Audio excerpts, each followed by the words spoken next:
সোমালীয় জলদস্যুর কবল থেকে মুক্ত বাংলাদেশের জাহাজ এমভি আবদুল্লাহর ২৩ নাবিক এখন বাংলাদেশের জলসীমায়।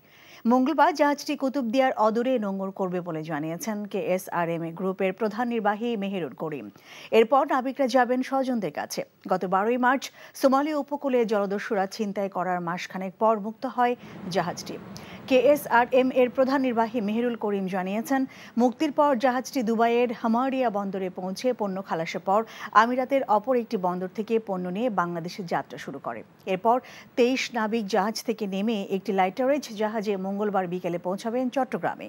এদিকে স্বজনে ফিরে আসার খবরে আনন্দিত নাবিকদের পরিবার।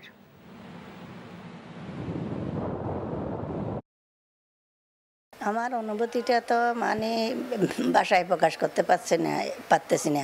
শুধু আমি না, এই যে ২৩ পরিবারের ২৩টা যে নাবিকের পরিবার, ওরা যে খুশি হচ্ছে, এটা আমার চাইয়ে ওদের জন্য আমার আরো বেশি খুশি লাগতেছে।